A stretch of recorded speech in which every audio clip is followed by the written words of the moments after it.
Too smooth that mud talking to have your ass in a wreck. Who's signing your check? Pussy better do what he says. We shutting down shows. Ain't gotta put no price in your head. Man, I'm coming for your tongue for all that shit that you said. Little politic and overrated, quick to drop a. Bang, bang. You know what it is, Gunner's Profiles, and we're back at it. Ba-da-ba-ba-ba-ba-ba. Like a motherfucking smack addict, man. And as you can tell right here by this thumbnail, yes indeedy, I'm going to write graffiti on this channel, on the bus. First of all, first and foremost, this is my pilot episode, man. I'd like to thank everybody who showed up, everyone who's going to show out, everyone who's going to make moves in shower shoes, power moves, indeedy, yes, I wrote graffiti. What I wanted to talk about today is profiles, okay? We're going to profile a lot of individuals on this particular channel. I still got Gunners Collective, boom, bangling. The Bangladesh is real over there, and we're going to continue as such. But in the meantime, in between time, I felt that if for no other reason, I should come over here on this side of the fence and let it be known that there's a lot of interesting characters. There's a lot of interesting individuals in hip hop, in prison, serial killers. We're talking about people that done heinous crimes and people that are just out there doing productive things and being productive members of society. So without further ado, we're going to touch on all these different intricacies and all these different elements on this channel right here. A little bit different from my other channel because the wind's blowing two ways right here. Uncut, raw diggity. We're going to give it to you raw. So with enough being said, man, without too much, putting too much tapeteo on it, the first profile is about Cisco. One Joey Barajas Televares, right? From Merced, California. Now, I've spoke on this individual and I've touched on him in my channel over there on Gunners Collective. We've talked about it. We've talked about the intricacies and some of the details into what was going on between myself and him. The funk was on. So that's good. The war was, in fact, intact. But let's give a profile on him. I kind of want to detail his childhood and how he came up because I know this individual quite extensively. See, I did my research. I read, right? I did my research and I kind of know what was up with this individual. So he came from a decent family. You know, growing up in Merced, California, Central Valley, it's impoverished, 209, the district, don't get it twisted. I know everybody. Or for the most part, if I don't know you, I know your familia. That's just the way it is. And I knew his family quite extensively. I knew his primo Playboy. I knew his primo Joker. These were homeboys from my actual neighborhood. They were repping dead end, 2 pistols in the middle, don't get it twisted. And they were doing their 40 cal thing with the 40 cal gang. But at the same time, this individual was a couple years younger than us and he was coming up. Oh yes, he was coming up as a Norteno through the ranks. You know, and seeing his primos, his older primos, function as they were as Norteños, he felt that if for no other reason, he should get involved in the bizwax, in the business. And so this is what this individual did. And started to gain notoriety and started to gain a good name, a good reputation for being a hitter. Now, one thing I will never take away from this individual is that of hitterism. Word of the day over here, hitterism, right? His hitterism was real. Okay, he didn't play no games. Don't play no games, boy. Orale. He wasn't mystical and he wasn't on no limit shit. This vato really had no limits. He was about it. And like I said, man, it was only a matter of fate and only a matter of stilo that we were going to meet up because I was very boisterous. I was very outlandish. I was very with the business. And at the same time, he had already defunct it, already went his way, already basically fell off the wayside and he was doing his thing. But the profile goes like this on this individual. So growing up as a youngster and being a Norteño and seeing it around him, he decided he was going to be against the grain. Now that's always been the way Joey was. Cisco he was against the grain. He didn't like taking orders from no other man. He didn't like doing what any other man told him. Now I know you say to yourself, well, that's a good thing. So everybody wants to be their own boss. Yeah, but when you participate in gang life or you participate in a group organization, man, you got to understand, man, you're going to be at the dictation of another man. You need to go ahead and accept that right from the gate.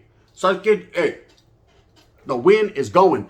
Accept it, right? Because that's just the way it is, man. I've been told what to do. You're going to be told what to do. Other people are going to be told what to do. If you're living that gang life, you embrace it. You embrace the canalismo. You embrace the indoctrination. You embrace the education, and you embrace, motherfucker, that's just how it's going to be, right? Straight up. But this guy was always against the grain, and that was the characteristics of his makeup, his make and model. So that's good. Where I was on Chevy, he was on Ford. He was just a little bit different. He was built Ford tough, but he was different. So we should have seen that right there, the clues, that this vato was going to go rogue on us and that he was going to go based on individual basis and do his thing and join the Northern Riders group, which he eventually, in fact, did. But we didn't see it coming, you know. I myself didn't quite know him. I knew of him. I knew that the homeboys, Joker and Playboy, had a younger primo that was striving and struggling and toiling in that soil. But at the same time, I didn't know the individual like that, so I couldn't call it like an alcoholic. But what I did know was that he was a very treacherous and dangerous individual from what I had heard. Now, I didn't see it, not even with my 4 eyes, but I had heard it. And sometimes hearing, means more than you think. So, again, this individual finds himself in an impoverished county, an impoverished city in Merced, and he starts to get involved in a lot of petty crime, just like any other person would do. And he starts getting down with the Norteñoism. He starts to hang around Norteños, hanging around the West Side, hanging around different barrios in the town. At this time, I was incarcerated in the California Youth Authority, so I don't know what this vato was into, but I do know, in fact, that he decided to join a gang called NFL, Norteños for Life. Now, this isn't a very big gang in the city of Merced. This is a kind of smaller barrio, and they got a lot of different characters from all different sides, but they are definitely with the business. When I caught my murder charge initially, the guys that I was hanging out with were from the NFL gang. I was fucking with them. I was from Dead End, but I participated in a lot of Ranger games with these individuals because these are the guys that I went to school with. These are the guys that I ran with. Shout out to the homeboy Little Ray and the homeboy Mazda. These were real ones. But so what happened is he decided to gravitate towards this gang because they were against the grain, meaning they weren't going to conform to what all the other Norteño gangs were doing in Merced, man. They were on their own. They were Norteños for life. So they were true believers in their cause, and they were going to strive forward and in that fashion. Now, this gang, the difference makeup of this gang that Cisco was from was they had no set body. See, whereas in Dead End, you got Dead End. Childs and R, don't get it fucked up. You know what I mean? That's how it is. Of course, Merced Ghetto Boys, they got 11th, 12th, 10th Street, all that. Mac Park, you already know what it is, man. It's Ghetto Boys, M Street. Well, so good, they got M Street, right? 11th, well, call it like an alcoholic. 11th Street. Different neighborhoods had their barrio. They had their calle. They had their turf. They had their area. NFL was all over the place. There was vatos from fucking this side of town, north side, the east side, west side, under the bridge, wherever. This was the makeup of that gang. It was like, you owe me one, like 21st Street on Colors, Rato. They were a ragtag crew from everywhere, but they were with the business and down. And of course, a couple big homies come from NFL and a couple of real true hitters, Cisco being one of them at that particular point in time. So he comes up, he decides to go with this gang just based on they're kind of against the grain. They're a little bit different. And he starts to gravitate to the hierarchy of this gang through the ranks. And he's a real one. He's a real hitter. No one can deny in the city of Merced about Cisco. There's a lot of people that hated him. So I fucking hate the vato to this day. But at the same time, I'll never deny his greatness in being a hitter or what he was about, Of course, later on down the line, he decided to talk too much, and that ended his career on a couple fronts. Sasuke got me 4 years, puto, right? But whatever. So Trip, having primos that were fucking very well known in the town, him being well known and moving up through the ranks, he ends up catching cases and going to prison. Now, he bypassed CYA, he bypassed juvenile, he bypassed all that petty stuff, man, unlike myself, and he went straight to the penitentiary. Of course, in prison, he's striving. He's striving as a young Norteño. He's putting it down. He's participating how he should participate and moving how he should move or how he was told to move. Okay, like I say, you're going to take dictation. Every man is, and he was doing it as he should, and he gravitated and elevated through the ranks as well. And he found himself in Pelican Bay. And while he's in Pelican Bay, he actually gets pulled as an hermano, an ensoldado. Okay, now I'm not going to go into the details of why he got pulled and how he got pulled and should he have been pulled. Let's just say he was pulled by a couple well-known individuals out of Sala, one out of Salas and one out of Frisco, right? So he gets pulled, and of course the embracement is real. He's instructed that when he gets out, he's to go set up a regiment in Merced to go handle his business, to get the homeboys online. Now you got to understand, at this time, I'm getting out of my first term of prison. I'm hearing his name. I'm waiting on him because I know that the homeboy's going to be coming out. And he's doing his thing, man. I'm not hating on him, you know what I mean? Sasuke, I'm waiting on him. He gets out, the embracement's going to be real, the canalismo will be shown, and Sasuke, I'm ready to take instructions from a real one. That's just how it was at that time. You got to understand, I was not yet an ensoldado. I was not pulled. I was just merely a regular northerner, and I was there to function alongside of the homeboys, parallel, hand in hand. Let's do our thing, hand in hand combat. So the vato gets out.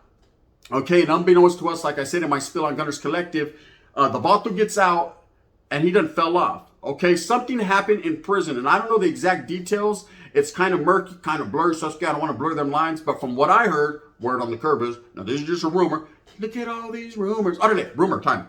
The vato got caught with the bundle, got caught with some hot material, and decided that if for no other reason he should check in, he should lock up because he didn't want to face the repercussions for that.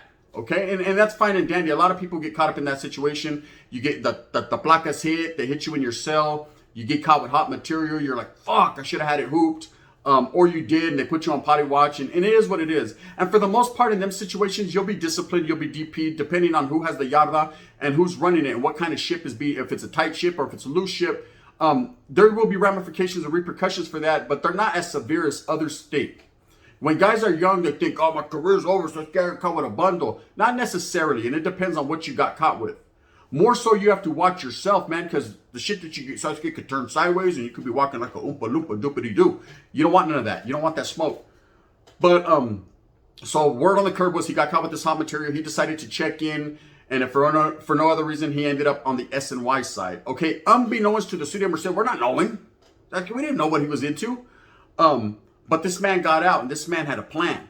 Okay, this man didn't get out on some, oh man, we're gonna kick on back while I check your chin. You know what I mean? Nah. This man got out with aggression and a passion for wrecking everything that was active.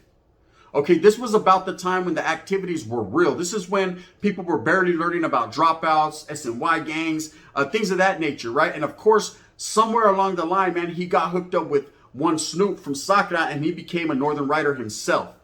Okay, like I said, unbeknownst to the wind wasn't particularly blowing that day. We didn't know, right? To what degree of not knowing? The highest degree. We didn't know. So the vato gets out, and he puts a little crew together, a little crew of active Norteños and vatos that are sympathizers to his cause. And he goes and hits a safe house, man, and comes up. Okay, I'm not going to go into the details of that. Let's just say a couple people got laid down, and it was ugly. Okay, so I'm getting calls from the homeboy Sharky, rest in peace, the homeboy Sharky from NFL, and he's not feeling that because it's actually someone from his neighborhood that he grew up with, a good homeboy. He's like, so get over here, get over here on some scorpion shit. So I come, and me and a couple other homeboys, homeboy Porky from Merced, and a few other righteous individuals, Titi and Tete from Dead End, and we show up. And of course, man, we're getting ran down. This individual is wanted in the highest degree. Now, that goes into my story on Gunners Collective. If you haven't tapped into Gunners Collective, go over there and you'll hear all the details of what led into that between me and this individual. It got personal. Oh, yes. It still is personal, right? But at the same time, I wanted to profile him and say that I can't take nothing away from this individual, okay? What he put us through, one man in the city of Merced, can't be duplicated. Okay, this individual was not hiding. Literally, that vato was writing, right? He was doing exactly what he said he was.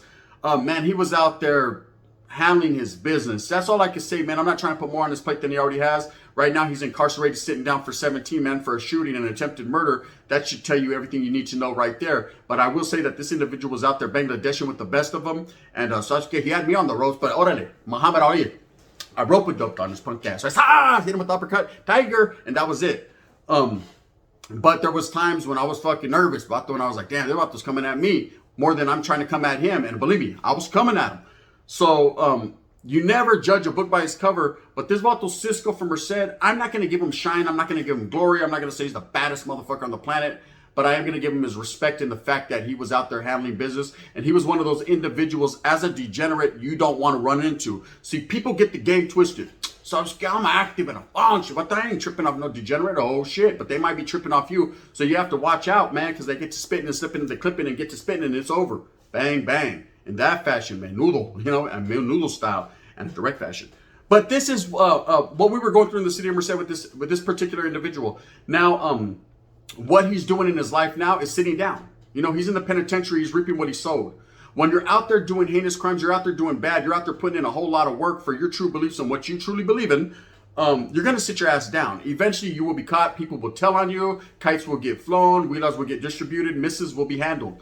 And you will sit your punk ass down. You know what I mean? One time for your mentality. And that's exactly what's happening with him. Where is he still with the Northern Riders? Is he still functioning alongside of that dropout group? Is he still, his beliefs true, or is he into Jesus Christ or whatever? But what I do know is that this individual still has that mentality and still has that within himself to handle his business. That's a given. Anyways, with that being said, man, I hope you guys enjoyed the first profile, the first episode. They're going to get better and better and better and better as we make more cheddar. We're going to make it happen. You already know what it is, indubitably. Gracias for those of you that are tapped in and have subscribed to this channel. Gunners Collective is still booming and banging. The shit don't stop till the panties drop, till the eyesight stop to get hazy. You know what it is. But over here, we're going to be on some profile shit. We're going to really get into it. Pay attention to my next spill that's coming out. Mañana, daily. We're dropping them. Bangladesh, bamboozle. You know what it is. Don't trip. Hey, slip the clip and get to spin. Again, just like I say on my other channel, I hope that you move fast with a purpose. I hope that you get everything that you want coming to you. Remember, it's all about uniting the raza and standing strong for your true beliefs and what you believe in. These profiles are going to keep on coming. Sounds good. You got it. Already, LA, Dodgers, right? You better duck and dodge, man, because they're coming for reals and they're coming fast and furious. Orale, no Vin Diesel. Bang, bang, the gun. Too smooth, that mud talking to have your ass in a wreck. Signing your check, pussy better do what he says. We shutting down shows, ain't gotta put no price in your head. Man, I'm coming for your tongue for all that shit that you said. Little politic and overrated, quick to drop a